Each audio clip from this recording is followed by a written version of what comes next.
Don't cry, snowman, not in front of me. Who'll get your tears if you can't catch me, darling? If you can't catch me, darling. Don't cry, snowman, don't leave me this way. The bottle of water can't hold me close, baby. Can't hold me close, baby. I want you to know that I'm never leaving, 'cause I miss the snow till death will be freezing. Yeah, you are my home for all seasons. So come on, let's go. Let's go below zero and hide from the sun. I love you forever, oh, we'll have some fun. Yes, let's hit the North Pole and live happily. Please don't cry no tears now, it's Christmas, baby. My snowman and me. My snowman and me, baby.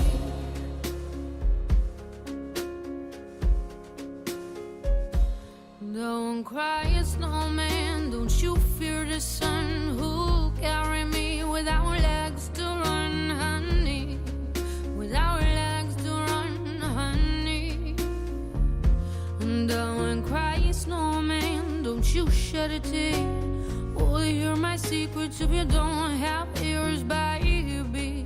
If you don't have ears, baby.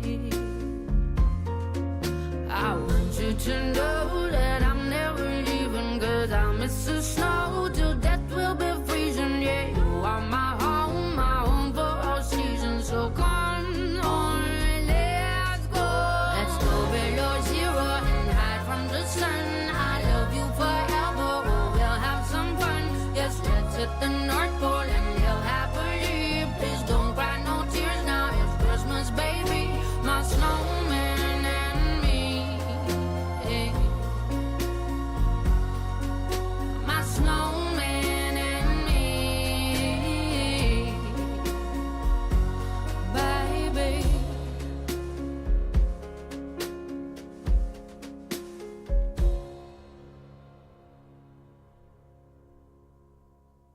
Hi, everybody. Welcome to the Off Limits Show. It is November 24th, 2017, and I am coming at you from Dallas, Texas, as always. So thanks for listening. If you're listening live, which I doubt anybody's listening live tonight, really, the day after a holiday. But I wanted to do a quick show to discuss a few things about Thanksgiving and Christmas and that kind of thing, as well as to discuss sexual harassment and that whole thing that's going on in our country, kind of the culture of what's going on with us in this country lately. With Kim, she wants to call in later, she said, so we'll talk to her later in the show. So thanks for listening. If you're listening live or listening for the first time in the archives or wherever you're listening, thank you. You can always find the show after the fact on iHeartRadio.com or iHeartRadio, as well as Spreaker.com live and on the website offlimitshow.com live. And you can also, of course, follow me on Facebook and Twitter and Instagram. I think I'm in all those places, so be sure to do that if you don't do that already. And, of course, be sure to follow me on Spreaker as well. So anyway, so Thanksgiving was last night, and I'm sure you were all filled with turkey stuffing or whatever it is that you eat. So we had the typical feast of too much food. We had, the typical stuff, turkey and dressing and or stuffing, as some people call it, depending on what part of the country you're from, of course. And then we had deviled eggs. We had garlic mashed potatoes. We had green bean casserole, sweet potato casserole. What else did we have? We had rolls. Of course, the turkey, like I said. What else did we have? God, there was so much. It's hard to remember. Oh, deviled eggs. Did I say that already? I don't know. We had like a ton of shit. So it was really, really, really, really good, though. And I had it today again for leftovers because we had so much. We had 5 people here. It was myself, my husband, my closest friend, Ken, Kathy, and my mother. So we had a decent time. So it was nice. It was nice to just kind of sit back, relax, and just chill. Especially after this year has been one hell of a year for me, let me tell you, because I have had so many things to contend with this year, just in every aspect of my life. And things aren't really great right now in some parts of my life, and other parts are great. So it just depends on what part you're talking about. But I certainly feel like I'm glad 2017 is coming to an end soon. So I'll be glad when the next 6 weeks is over.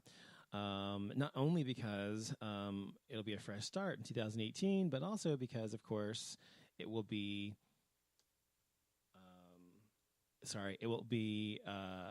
a new start for me. So, and a new year. So that's always great.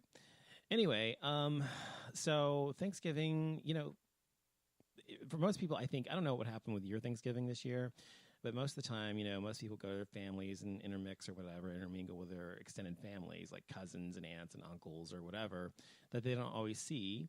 And that's what I did when I was a kid, growing up and everything. And that's what we did. We had everybody come to my grandma's house, and we lived with her for a long time until I was about, back and forth, on and off. It's a long story. You can read the book. Until I was about, I guess, 11, and we moved to Dallas permanently. We were back and forth at her house. But we, because we lived there, the whole family was always there. And, whenever we'd have any kind of events or holidays. And so just like most people, we would have family come and stay with us and whatever. And it was always great. And I always loved having a lot of family around. And having family was very important to me. It was instilled in me, I think, by my grandmother and my mom and my family in general, just having a kind of a camaraderie that you can't have with anyone other than family. Because unlike everybody else, like friends or people, acquaintances or employers or whatever, you can't really escape your family, no matter how hard you try. Eventually, because you're always connected by blood, right? They're your relatives. So it's not like you really have much of a choice in the matter or the say in the matter. So when we do have had those family events and things like that, I certainly enjoy them greatly, even when I have to deal and contend with people I don't like. But I still always went and did those things because I knew it was important to my other family. So anyway, I think that, this is the first year in a long time. It's just really been just a few of us because usually, last year, usually my husband and I would go to Waco every year to visit with his family, to whom I was kind of close to, or at least I thought they cared about me and was close to me, but apparently they weren't. We would go there every holiday season, but now we're not doing that anymore because they don't like me anymore. So I'm estranged from them. So we don't talk to them anymore. Or I don't anyway. And so it's like awkward because we don't get to go and down there, and we don't get to actually hang out and open gifts and all that kind of fun stuff, and Christmas and that kind of thing, and watch the kids open gifts and just be part of a family. And I miss them and I miss that, but it is what it is. People sometimes are just irrational, and therefore you can't really do anything about it. So I just continue to live my life. That's what I can do. That's all I can do. Anyway, moving on. So that's Thanksgiving for me. I hope yours was well, and I hope that you enjoyed your time with your families. So what I wanted to talk about tonight was basically the whole kind of culture of misogyny and sexual assault and nonsense that we are having to contend with in America right now. And it's not that is new, and it does go both ways, by the way. It's not just women. It is men as well who have been victimized by predators or predatory behavior or assaulted sexually or raped even. It's when I speak about this, I want to say, definitely preface it by saying that it is everybody. It's not just women, it's also men. Of course, it is the preponderance of cases are women because men generally are far more assertive and aggressive about their sexuality. So it isn't new what's going on right now in our country, obviously. It's nothing new. And so it's been going on forever, since time immemorial probably. And the thing is that because, in the medieval times and, in Renaissance and things like that era, we had people we had the men in their place, the women in their place or whatever. And that was that way all the way through the 50s in America, I'd say to the late 60s. And until there was kind of a revolution and the roles changed and reversed for men and women, and not reversed, but changed in terms of expectations. And women had more freedoms and choices, and men had had to contend with that and live with that. And so I think a lot of people whom are raised by people who are part of that old kind of way of thinking about, women have their place, they should be barefoot and pregnant in the kitchen, and men should be, out earning money and whatever they're supposed to be doing and providing. I think people who are raised by people who think that way sometimes end up thinking it's okay to look at women and objectify women in the way that they do these days. So I think it's sad because I find a lot of the people, there's been so many people have been accused of this, recently, and it is really staggering and mind-boggling because it's not so mind-boggling in the fact that these people there's been so many of them, because I'm not so shocked by the fact that they exist. It's just the fact that there's so many at once because of everything, the culture we're in now. It all kind of started with Harvey Weinstein in terms of him beginning the whole downfall of these kinds of men in America, and this kind of behavior, period, by whomever it may be by. And the sad thing is, we have a president President Trump. I usually don't even call him President Trump. I usually just say Trump. Trump is, basically the leader of these fucking misogynistic assholes, and people who think that it's perfectly fine to just grab a pussy, as he said. And literally, our president has said it's okay. He just grabs him by the pussy. I mean, really. And people are okay with this, and people like Roy Moore, whom have been accused, and it's even been proven, and I think it's been proven, I'm not sure, but he's been accused by several women of having raped them, and most of them being around the age of 14 years old. People in, I think it's Georgia, he's from there, he's the congressman or senator or whatever from Georgia, and he has been accused numerous times of this, and has even admitted, I think, to some of it. Yet, actually, I think it's been admitted, actually, because I think he even said, don't quote me on this, but I think he's even said that, well, it was consenting, or it was consensual sex. And the fact is, if you're 14 years old, you can't give your consent. So it doesn't matter if the girl agreed to it or not and wanted to do it. It was wrong of him to do it as an adult. But the fucking thing is that the people are still voting for him. People are still going to vote for him and want him to be their governor or their senator or congressman, whatever the fuck it is, because he's a Republican. So talk about fucking hypocrisy. These people are always talking about morals. Republicans and the right wing conservatives, their whole thing's about morality and moral compasses and about, the Bible and living up to Christian ethics and beliefs and all this kind of shit. Yet when it comes down to it, they are full of shit. Now, we know this. I know this. I absolutely know this. And I'm sure most of you listening know this already. But it isn't exactly news or stunning that people have been, people who have been Christians and evangelicals and right-wing conservatives have been exposed as being some of the most prolific predators and the most prolific offenders of this type of behavior. It has been not a shock at all to people like myself whom cannot stand conservative, right-wing, evangelical Christian Republicans at all. I just abhor these people because of this kind of thing, because they are the biggest hypocrites in the world. They do not. It's almost always them that is being arrested in bathrooms for soliciting another man, or, for pedophilia, or for cheating on their wives or their husbands, or for, having sex with a student, and there should be, who's under the age of 18, and so on. So I think it's completely par for the course. And so people are so shocked by it. Like, why? I've known these people were like this for so long. I guess since I got involved in the political arena in terms of just kind of trying to figure out what the fuck is going on in politics, and trying to be involved and trying to make my voice heard about it, years and years ago. And ever since then, it's always been that. And that's why I've always detested them, because they're full of shit. I hate them. I really do hate people like this, because I don't like hypocrites, first of all. Someone who says one thing and does another, or says that this shouldn't be, or that shouldn't be, and yet they themselves do it themselves. That is complete hypocrisy, and I cannot stand that. And whether it's a politician or a friend or a family member or whatever, I can't stand hypocrisy. It just fucking drives me nuts. Now, if people who vote for them are voting for them, they're also voting for their policies. And this is what was the fucking problem I had with people who voted for Trump, last year, is people were saying, well, I don't agree with this policy or that policy. I don't think that's wrong. This is wrong. This is right or whatever. But I'm voting for him because I want a Republican, or I'm voting for him because whatever, because he's strong, or whatever the fucking argument they had was. When I'm like, well, a vote for him is a vote for what he stands for, and a vote for him is a vote for what his. For some reason that really came loud. Hello. When I'm like, hello. Well, a vote for him. Hi. How's that? Is this Kimberly?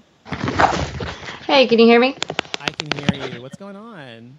Nothing. I was just listening to you talk. Yeah, I'm just a little pissed off about Trump and all that. I'm still talking about Trump a year later, of course. I'm always pissed off about him. But anyway, this is Kimberly, everybody. So, Hello.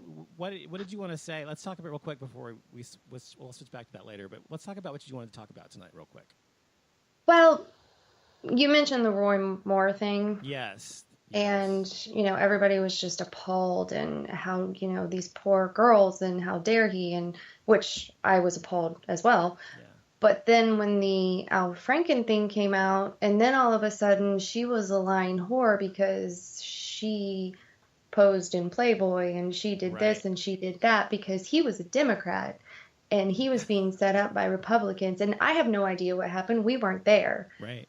But I was just I was ashamed and appalled by the women that I follow in this group who are always, sticking up for women, how quickly they turned to say that she was lying and she was a bitch and she was out for money and she was out for blood. But yet it was because it was somebody that they liked, and it was a Democrat, and they didn't like her. That's hypocrisy for you. It is hypocrisy. Yeah. And it's victim blaming, and it's I was shocked. Like, well, I was speechless. I am speechless. I think that it's like completely. Well, I have mixed feelings about the whole thing, and it's not because it's Al Franken. It's because of the situation itself. For me, if it had been a Republican in the same exact situation who had done this, I think that I still would have had questions about what happened initially. Because initially, what I had read and what I'd seen was that it was in the midst of a skit or something, and it was part of the skit, and she was aware of it. I don't know. That's what I heard initially. And so when I had heard that, I figured, well, that's, well, she knew it was happening, whatever. It was, she's a Republican, and she's just trying to trap him, whatever. But when you start to hear more about it, and you start to hear maybe, how she felt about it, and that it wasn't necessarily consensual, that makes you think twice. And I think that if a Republican had been in the same situation, I would have thought twice about it initially as well.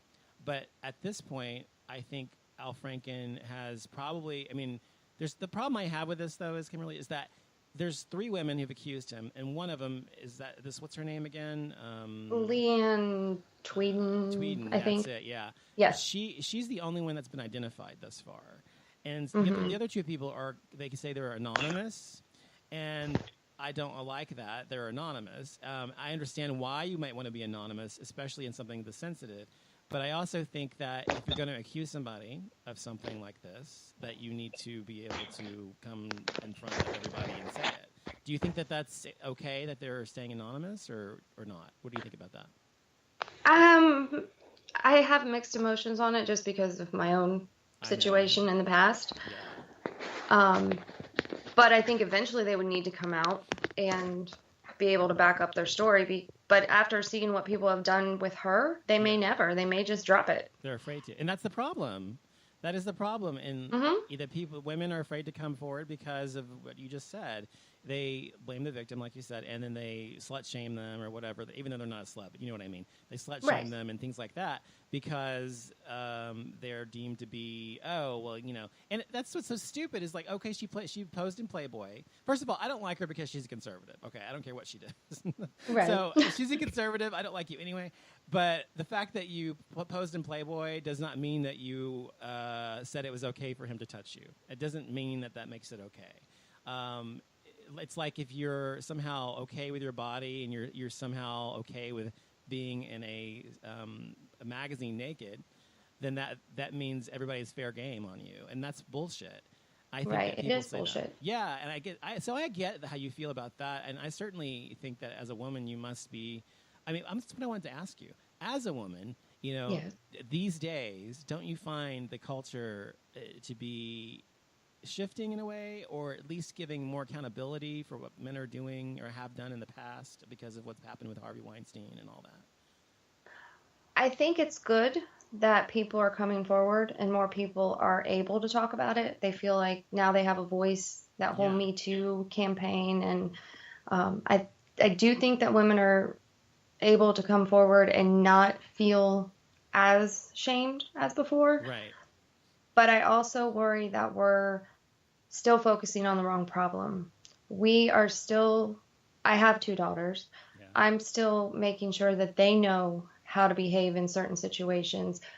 But are the men and the parents of boys who are going to be becoming men, are they changing as well? Right. Are they raising their boys to not take advantage of the girl?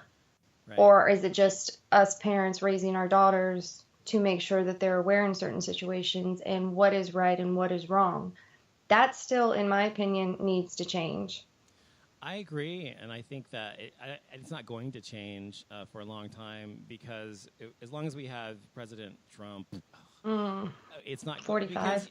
Don't you know? I mean, you know this. I'm sure. I'm just saying rhetorically, but I mean, it's like the president of the United States sets the tone for the country's moral compass, everything.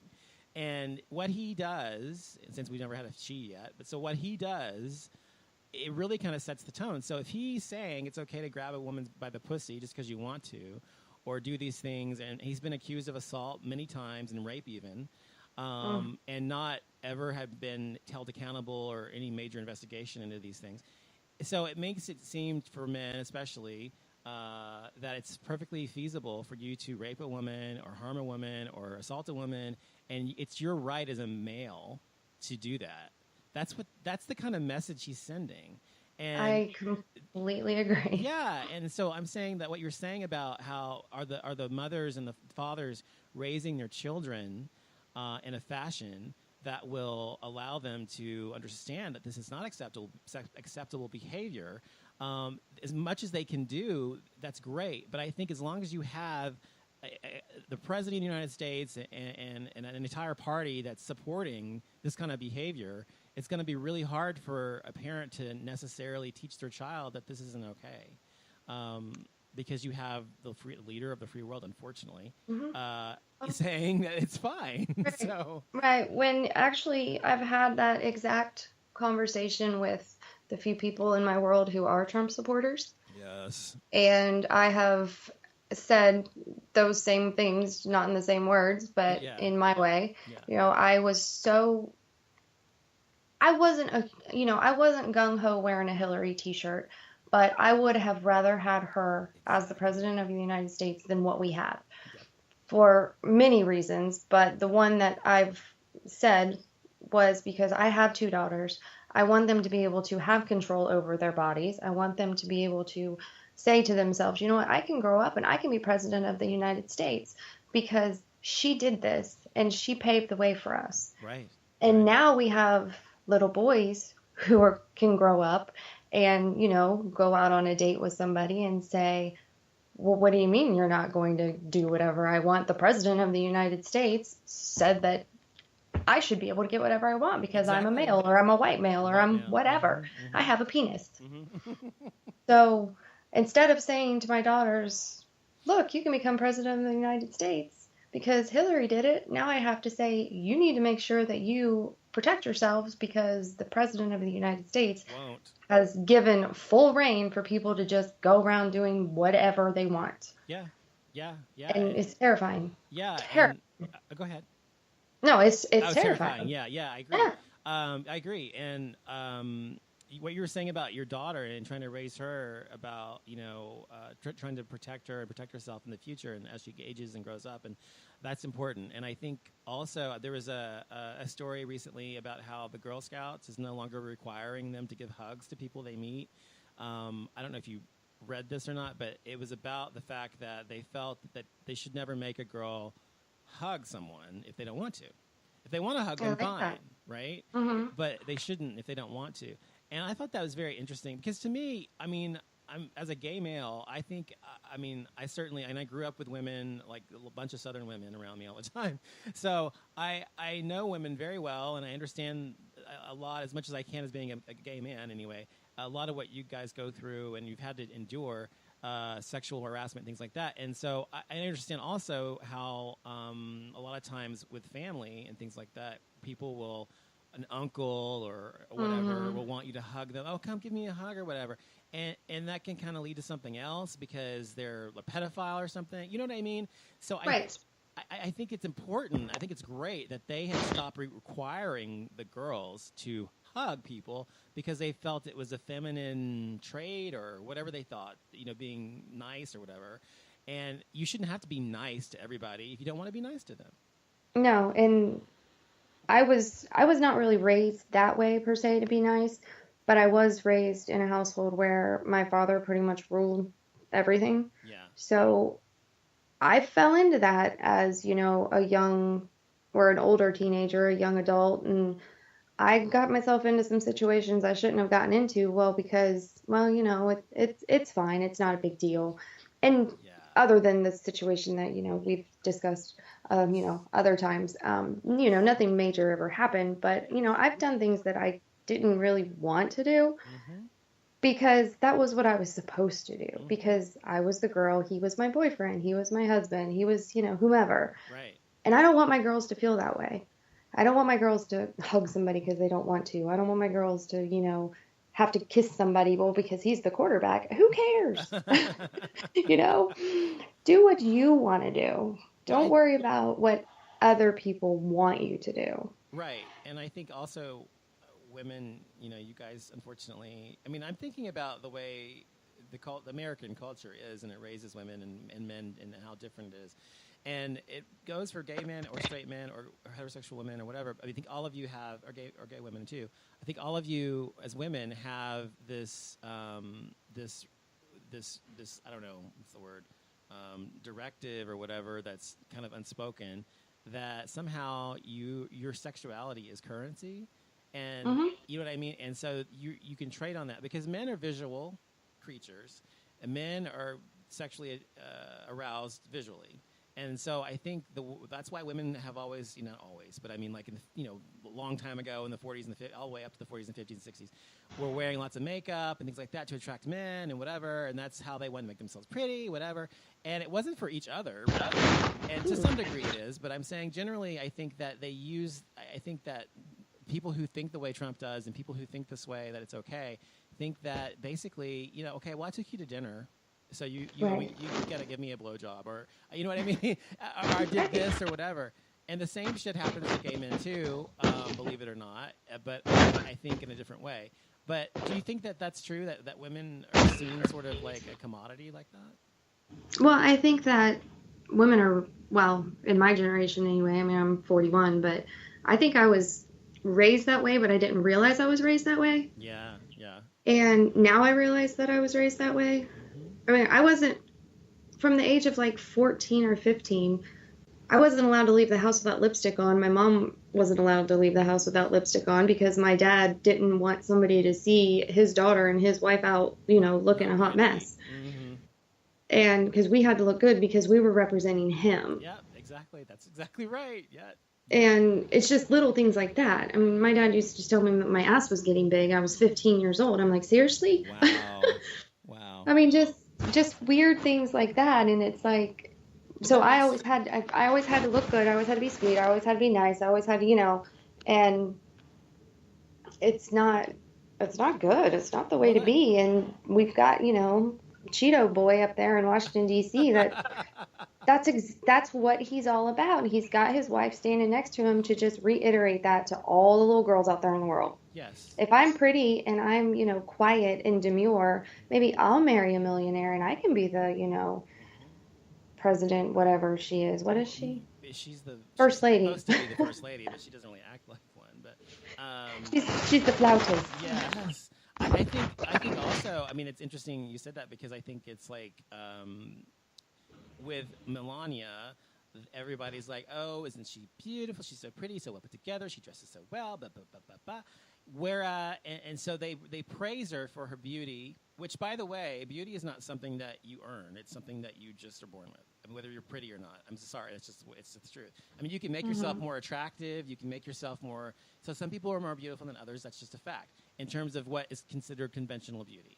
So she is considered conventionally pretty or whatever. And they just love her because she's so gorgeous or whatever. Whereas when we had someone like Michelle Obama, whom is not considered conventionally beautiful, yet she's gone to Harvard Law School. She's got all these degrees, and she's so fucking intelligent and so well put together and eloquent and well-spoken, blah, blah, blah. All the great achievements she's had. And what do they focus on? They focus on her looks. They focus on what she's wearing and how ugly she is or how this she is or whatever, her arms or whatever. That is right. So horrible that is the culture we live in. And you can have someone who is so fucking accomplished as she is.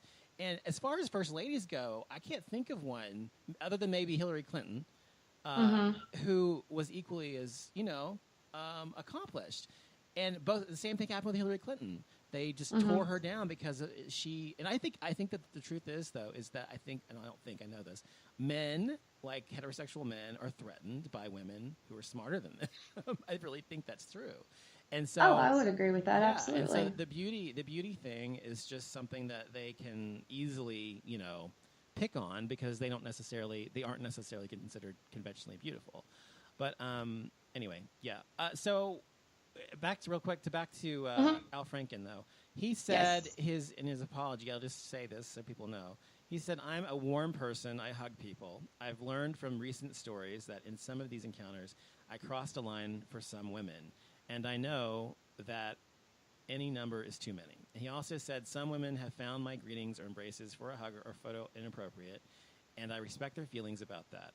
I've thought a lot in recent days about how that could happen and recognize that I need to be much more careful and sensitive in these situations." Now, among all of the men that have been accused thus far, I'm sure there's going to be many more of these things, he's been pretty apologetic, but in a sense, he's kind of evaded it at the same time. But my point is my question to you is, do you think that his apology is sincere? Do you think that he really doesn't remember this happening as these women remember it? And do you think that it's fair, and to take the devil's advocate of this, do you think it's fair to say, well, every time a woman accuses a man of something, that it's always true? You know what I mean? I don't think it's always true. Right. Just to go with that one first. I do, unfortunately, there's men, women, straight, gay, purple, whatever, who are always going to try to get their name out there for something. Yeah. So I wouldn't say that it's always true. Right. I do think his apology was sincere. That's the first time I've actually ever paid attention to the whole thing, because I've paid more attention to the people who were tearing her down in the comments than actually what he had said. Right. I do think that, and maybe, how old is he? He's in his, 60s, 70s? I think he's like 60, yeah. Okay, so he may not be aware that it crossed a line. Right. And if she didn't say, hey, you crossed this line with me the first time, and then he did it again, right, and then again, and there again, I'm not saying it's her fault, right, but she didn't say, hey, whoa, stop, I don't like that, and then he did it again, and then, at some point you've got to at least speak up and say, hey, I don't like it. Right. But to back up what I'm just saying there, to not blame her at all. Yeah. There was that picture, I think I had mentioned that to you when we were talking before, about a picture of them sitting at dinner together or something where they're, both smiling in the camera. Yes. And somebody had said on one of the comments, well, she doesn't look like she's uncomfortable here. Mm-hmm. That doesn't prove it. But she very well might have been uncomfortable, because I have numerous pictures of me with the person who will remain nameless. And I am smiling in every single one of them. And our shoulders are touching. Yes. And we look like we're the chummiest of best friends. Yeah. Because there were people around us who didn't need to know anything else that had gone on other than the fact that we were sitting at dinner. Right. So I think that's what triggered me so much. Yeah. You understand. And I hate that word. I hate that trigger word, but it did. Yeah. Because you don't know the situation. None of us were there. We can right. only speculate. That's right. So Yeah, and that's a good point too, because it's like if you're around someone who has been I say predators or assailant or whatever, and I think in America, I mean, in our culture, to me, it's all much of this. It is cultural. This is a cultural thing, and it's been allowed for far too long. And it has been deemed acceptable for so long that it's almost unfathomable to men and some women that you would even, question, oh, it's just a pat on the rear, or it's just, you know what I mean? It's like it's nothing to them. But depending on how that particular person received it, you don't know what that person's gone through in their life, if they've been abused, sexually abused, or touched, or whatever. There's so many things. Like you said, trigger. You said you hate that word. I don't know why, but I think it's a good word. I think it's a good word. But I think that can trigger different things and emotions and people. It may trigger in one person and not another. So I think it's important to remember that that our culture allows us to say about women or whomever's been assaulted, well, look at them in this picture or whatever, because I think it's almost incumbent upon us as human beings to almost smile in a picture anyway. You know what I mean? It's like, here's a picture. Okay, you're supposed to just sit there and look sappy-faced or whatever. You're going to be you put on a happy face. Right. It's just a natural thing to do.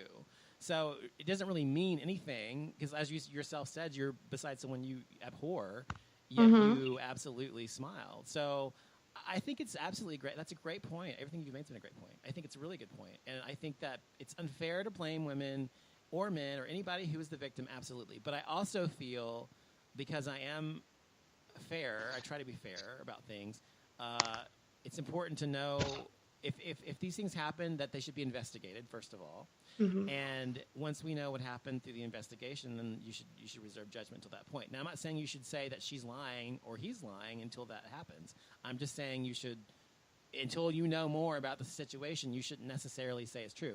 Unless it's someone like Bill Cosby, who's been accused by 50 women. Even right. 50 women, it's like basically each woman's a fire. You've got a fucking, California, fire there. So right, and they all have the same story. Yes. Then you're just an idiot if you don't understand that he obviously did these things. You don't need proof. Right. But anyway, so what do you think about the whole fact that it is now, this is what has irritated me, because I do not put anything past the right wing. I don't put anything past them, and especially Trump and his administration and people like that. So I don't push anything past them in terms of possibly paying people off to have accused him. These two people that are anonymous, that they haven't come out and whatever, I don't know who they are, whatever. And that's the only reason I've given pause to those two stories. I don't think the story about her is not true. I think it's true in the sense that it happened. Whether how appropriate it was or inappropriate or whatever is all up in the air to me. If she says that she felt violated, then to me, then he shouldn't have done it. But as you said, she should have said something about it, I think, as well. That's not to say that he should be allowed to do it anyway, but she should have been able to stand up. But I think it's a culture of victimization as well. The victims often are unable to do that because they're victims. And when I say, she should have said something, in a, maybe even in a private moment, I read a story where she said they were doing a skit and he he kissed her and put his tongue down her throat, and that is one of the reasons, that she felt violated. Well, the next time you go do that skit, then maybe just turn your cheek or say, hey, don't do that again. I didn't appreciate that. But even if she doesn't have the nerve to say that, because some you don't, I can attest to that. You don't have the nerve to say something in the moment, especially if you're on stage with a bunch of people. But did she ever say anything at all, or did she just write a book and come out into the news? Well, and that's why I think that also is another reason people are a little, you have to be. People are skeptical, and unfortunately, I've been victim of people who've said so many things about me, put literally complete made up lies about me online. Completely made up, and stuff that I would never do or say or whatever, and it is on their internet forever. And yet, people will believe almost every time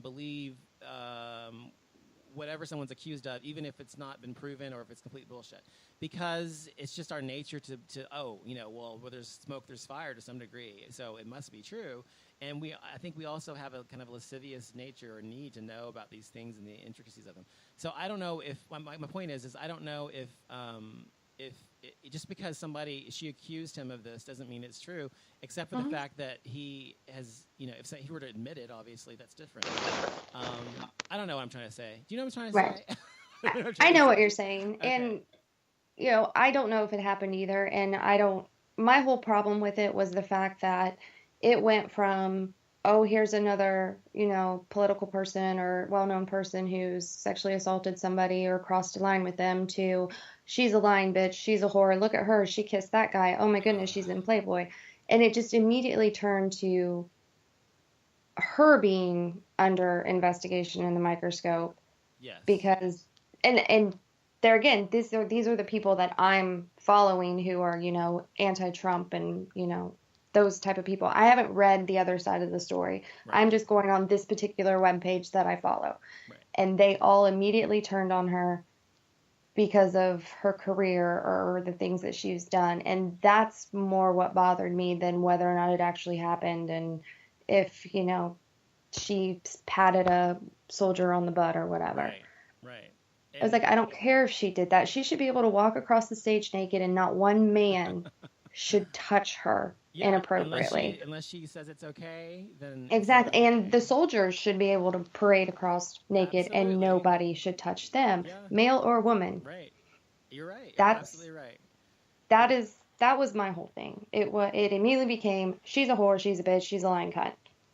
And that's great. Wrong. And you're right. And that is part of the problem is that people do blame them and they say that and they think that in slut shame.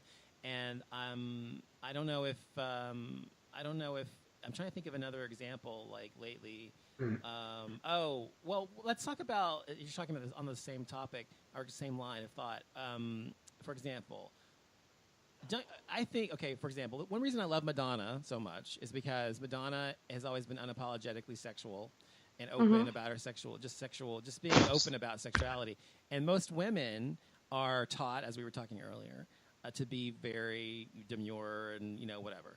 And I think, to be basically a whore in the bedroom and what's the other word? A saint out in the streets or whatever the case is. Oh, and so, yeah. How does that? Something freak in the sheets or a... Madonna.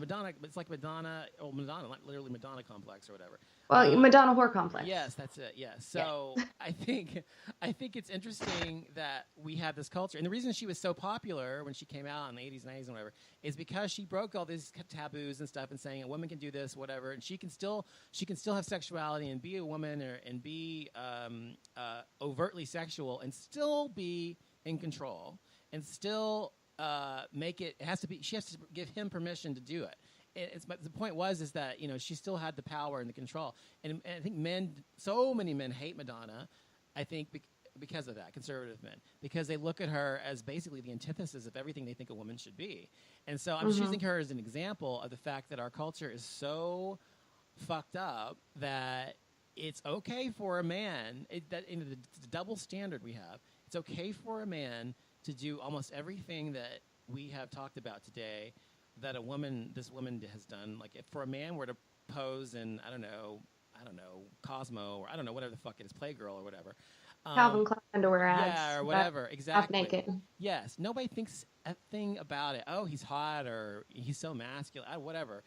But if a girl does it, somehow it's perceived as disgusting because women are supposed to be pure. The best song, I'm going to play that at the end of this show. The best song in the world for this show is What It Feels Like for a Girl. And it's the song by Madonna. It talks about this and how you're supposed to be just a little bit stupid all the time and not too smart, not smarter than the gentleman in the room, whatever. So I'm going to play that later. But anyway, yeah. So I'm sorry, I'm rambling. But basically, my point is that I think it's fucked up, and I think that the only way it's ever going to change in our society is if we, as you said, raise our children. And I don't have any yet, but if we raise our children to know better. And even with people like Trump in office, I think it's really hard to still overcome that. But I think it's possible if you try. Your parents, did they? I know you're talking about your dad and everything and whatever. Mm-hmm. But your daughters are around them and that sort of thing, has that affected them in any negative way or about this kind of topic, or do they treat them, respectfully or whatever? And what I'm saying is, like, do they kind of in any way impart their kind of negative thoughts about the way women should be upon your daughters or not? Honestly, I don't know how their father is. I would say he probably does. Okay. I don't take them around my dad that much because he irritates me. But I do know that their father is, a different sort of person. So I have to combat a lot of things that he says in my presence to them. But the problem is I don't know what he says, the other, the rest of 15 days of the month that they're over there. So I do try to hear things from them, but it's kind of hard to know. Well, I mean, the thing is, you're vigilant about it, and you're very, I'm sure you're very vigilant about it, and you're always trying to figure out who they're around and who they shouldn't be around or whatever. That's great. All you can do is do your best. Exactly, and that's what I try to do. And I do know that my 13-year-old, the older child, I mean, my 6.5-year-old, she's just going to do whatever she wants to do anyways, and fuck the world. Which is yes, which is perfectly how I'm raising her. Yes.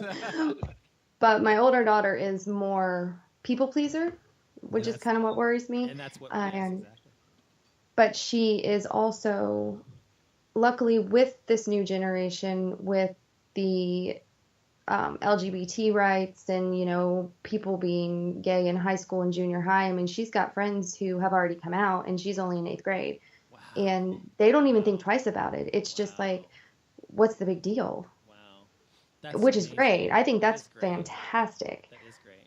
And she's not picky, she doesn't get up and do her makeup and her hair every morning. She gets up, rolls out of bed, puts her in a bun and throws on a pair of sweats and goes to school. She doesn't worry about any of that stuff. And I think that's fine. I just wanted to say, just interject quickly, is that I think it's fine if a girl does wear makeup and she wants to look pretty, whatever. In the terms of pretty, when I mean, pretty up or whatever. But in terms of, it's fine if she doesn't want to do that too. I think it's the choice is the important thing. I think what feminism is really is the choice to be able to do what the fuck you want and not have to ascribe to certain societal rules. Yeah. Exactly. And that's how all of her friends are. I mean, she's got friends who make up and, do hair and, dress to the nines and whatnot, but she's got friends who roll out of bed and don't worry about it. Right. Now, my 6-year-old is a master at a smoky eye at 6 years old, and she wants to be a makeup artist and a hairstylist and fashion model and everything else. Wow. That's what she likes. That's perfectly fine too. Yeah. Well, she can do whatever she wants. Yeah, and that's the point. That's the point. Yeah, and if she wants to, be president, she can be president. If she wants to run a company, she can run a company. If she wants to cut hair, she can cut hair. Right. Whatever you want to do. Yeah. It doesn't matter, but she will not drive a UPS truck because they wear brown uniforms and those are ugly. You told me that before. Just for the record. That's hilarious. I remember you telling me that before. That's so funny. Oh my God. Yes. She's like, oh, those brown uniforms are just dreadful. That's so funny. Yeah, she's like, nope, I'm out. They're ugly. Well, she has good taste then, because I agree with her. Yes, that's why. Well, the good thing is, then, to me, it sounds like they don't get their self-worth from their looks, and that's good. That's no, they don't, which is good. It really is, because I don't really know how I would handle it, because I had so many issues growing up, and I still am, worried about my hair doing this, and my wrinkle in my eye and under my eyes and whatnot, and I try not to do it in front of them. Yes. But good. It is what it is. Well, we all have our own little thing, and I understand. Yes, we do. We certainly do. Yeah.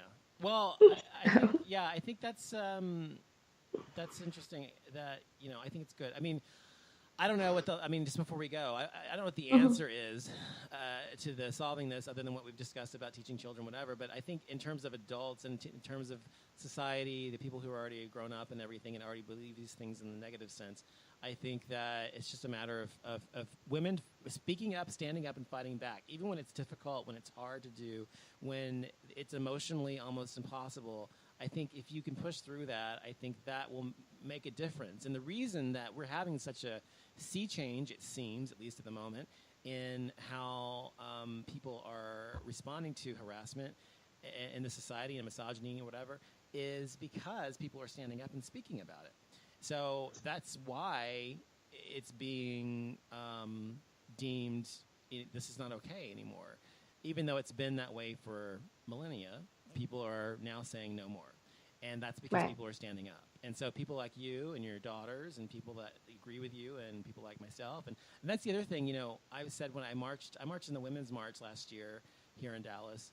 And the reason I did is because, you know, I've always said I am a feminist. I mean, I'm a guy, but you can be a feminist and be a guy. I'm a feminist, and I believe absolutely in women's rights and all the shit they've had to go through and all that kind of stuff. And I understand it to some degree.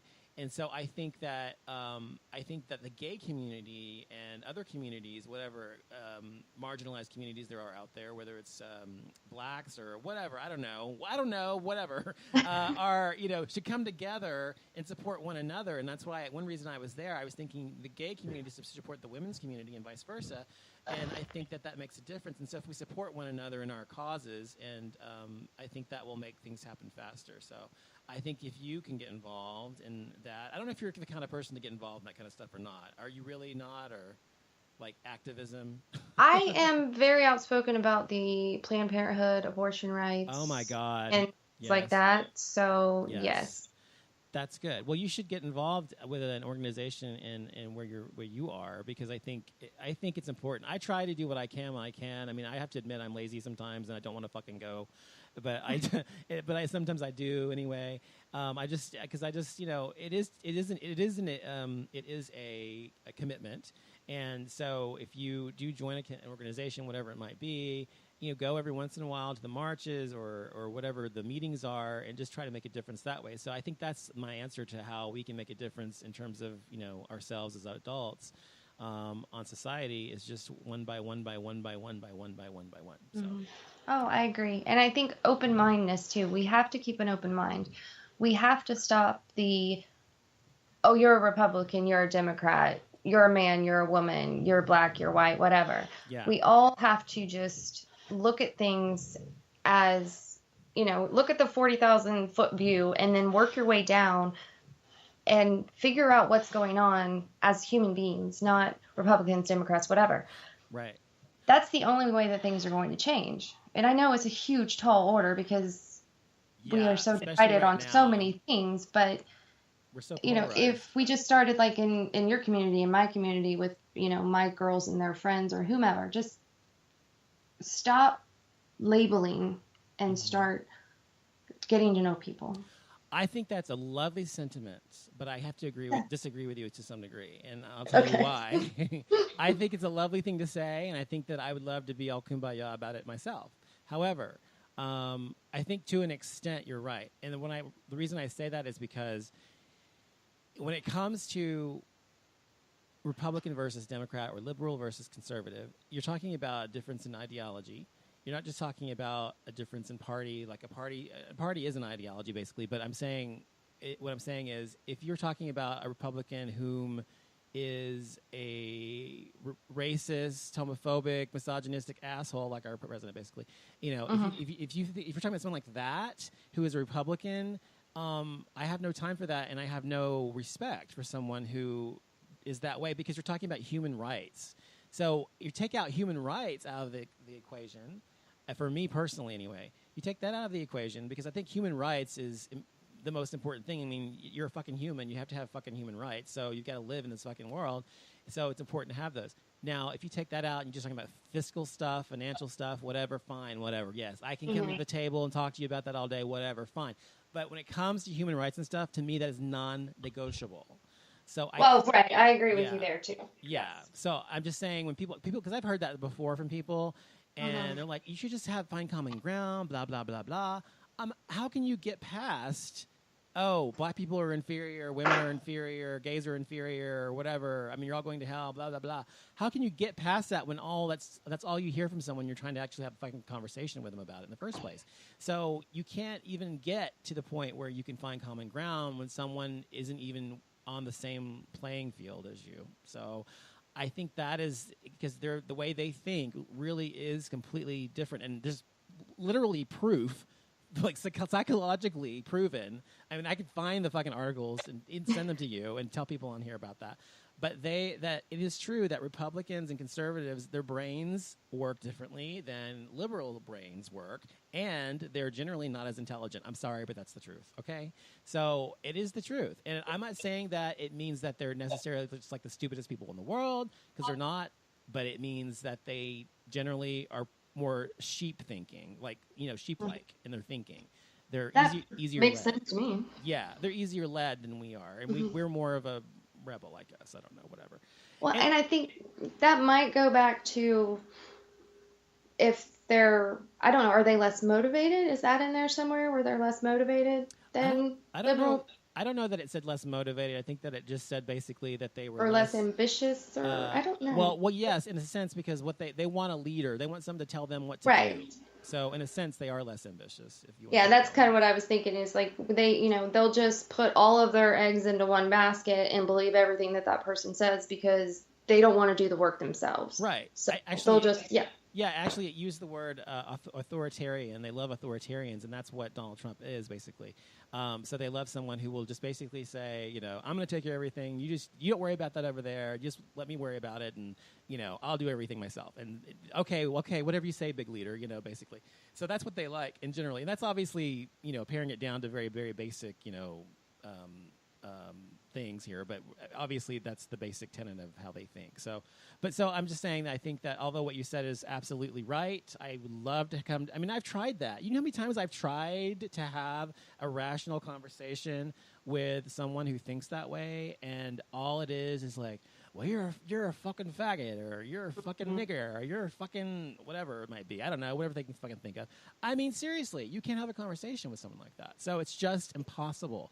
But if you can find someone who's rational, which probably means they're not an evangelical Christian Republican, then great.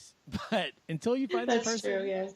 I don't know when that you're going to find them. But anyway. Yes. My ex-husband called me a libtard. He said, I didn't realize you were one of those libtards now. Oh, I say conservatard, so that's fair. Yeah, and I can't remember what my father called me. But I don't remember what he called me, but it was something stunning like that. Why is it? But what that means to me though, when people say that or they use those words towards liberals, is it means to me that thinking for oneself and actually taking in information and making a rational decision based on what the information is, and based on facts, and based on what has happened, not just based on emotion, and not just based on what you think is true, but based on what's actually true, is somehow bad. Or being educated is bad, or being educated on the topics is bad somehow. And that irritates me even more, that they act like being intelligent or intellectual about something is somehow bad. Instead, like I said, they're lazy thinkers. They don't want to think for themselves, so they rather just sit there and go, yes, whatever you say. And they don't think for themselves either. No, they that's just the view things that they've read somewhere else. They parrot it. They just parrot it. Yes, that's all they do. And oh my god, I can talk about that all day. But my god, I'm starting to get really fucking pissed off right now. So, well, don't get pissed off. I'm just getting my blood's boiling because I can't stand people like this. But I think honestly, and I'll say this before we go quickly, is that I think honestly. I feel in my heart, and I think the sad thing is, I know that conservatives feel the same way, most of them, that they think that what they believe and what they feel is right. It is the right way. It is correct or whatever, based on their religion or whatever they believe in. And I think liberals feel the same way. I feel that way. I certainly know. And this distinction for me between those two ways of thoughts is, and why I know I'm right, is because the way I think and the things I stand for, they don't take away people's rights. They don't harm people. Everything that I think as a liberal or a Democrat, whatever, is about what is best for everybody, not just what's best for just me. And so that's why I know, and I feel in my brain intellectually that I'm on the right side of things and they're on the wrong, because all I think about is what's good for them and not what's good for everybody. And I think if you only think about yourself, you end up with somebody like Donald Trump. So there you go. I would second that. Anyway. Not to just say, you are right and I will follow everything that you say. Right. But I do agree with that. And yes. I was raised a conservative Baptist, Republican. Yeah. I was raised by conservative Baptist Republican people. Right. And I grew up and I started doing my own research and I started learning my own new things and I made my own opinions. And it is possible to do that. Yes, it is possible. But you have to want to. And you have to want to sit back and say, hey, wait a minute. I don't know that I agree with that. So let me see what else what else is there? Yes, that's absolutely true. You have to be intellectually curious, though. I think that's the distinction, is that you have to be intellectually curious, because I was raised by Baptists. I was raised in the South. I was raised by conservatives. And I understood that. I was like, okay, this is all bullshit. And that's because just something in my brain said, okay, this doesn't make sense. Like, I researched stuff, and whether it was religion or the politics or whatever, and I found for myself what I thought. And I think that's what every single human being should do. They should think for themselves. Whereas I've talked to people before who've literally told me, I'm saying, well, the only reason you're a Republican is because your parents were Republican. Or the only reason you're Christians is because your parents are a Christian. You're raised that way. You're not that because you actually believe it necessarily. Have you ever looked at anything else? Well, no. So I'm like, then how did you know? There's so much more out there that you could be learning other than what you were taught by your parents. And so I agree with you, but what else is there? Anyway. Well, I thank you for calling in. It was a really good conversation. So it was good to talk to you again. Yeah, it's been too long. You too. And I will talk to you soon. We'll be on probably next week, me and Jason, on Gay XYZ, if you want to listen to us then, okay? Okay, absolutely. Have a good night. Thanks for calling. You too. Good night. Bye. Bye. Okay, that was Kimberly, everybody. It was good to hear from her. She's always fun to talk to, always amazing to talk to her. So thank you, Kimberly, for talking to me. Before I go, by the way, I'm going to play What It Feels Like for a Girl at the end of the show in a few minutes, because it's a really good song based on what we talked about today. If I thought more about it, I would play it at the top of the show instead of the end, but it was Christmas time almost, so I thought I'd play a Christmas song. But anyway, I want to thank you for listening to the show. We'll be back, or I'll be back on the Off Limits show probably next month, sometime in December. In the interim, you can always listen to me and Jason on gayxyz.com, on our show there, or on Spreaker.com. You can find this show as well on Spreaker.com, as well as on offlimitsshow.com and on iHeartRadio. And if you want to ever send us a message or call in, or you have a question or whatever, feel free to send it to info@offlimitsshow.com. And I'm happy to take your message, and I'll read it for you on the air, and I'll answer it there, okay? So thanks for listening, and here is What It Feels Like for a Girl. Girls can wear jeans and cut their hair short, wear shirts and boots, 'cause it's okay to be a boy. But for a boy to look like a girl is degrading.